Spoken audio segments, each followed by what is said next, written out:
The interesting thing about return on investment is through the Australian Human Resources Institute, they did a survey. Do you want to see a return on investment for training and development? And 96% of decision makers within organisations said, yes, we want to see a return on investment.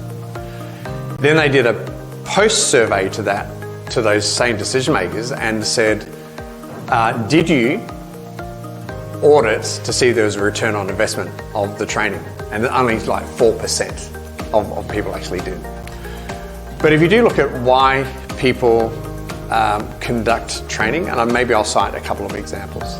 It's probably the easiest way of doing it, right? So there's one organisation that I'm working with, and it's going through a platform of growth, right? It's going through a platform of growth.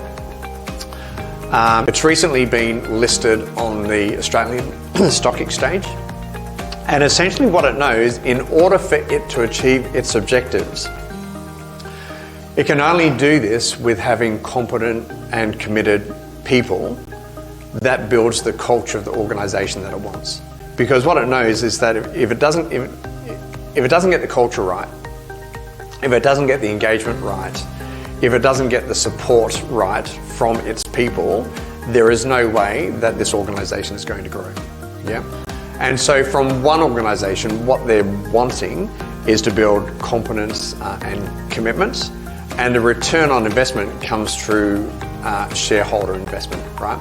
So before we started the development of this particular organisation, it wasn't listed on the stock exchange. When it did list on the stock exchange, it was $1.19. It was $1.19. 2 years after that, its stock exchange figure peaked at $3.20.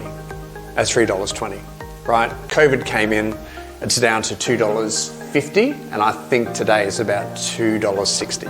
Yeah. So if you look at return on investment, basically what it identifies is that if you're competent, committed people, there's a baseline of $1.19. If you get the culture right and it's going through growth, it's going to double because the shareholder price is already saying $2.60 in that type of scenario. So out of that comes personal brand, out of that becomes revenue, out of that becomes clarity and pathways for people.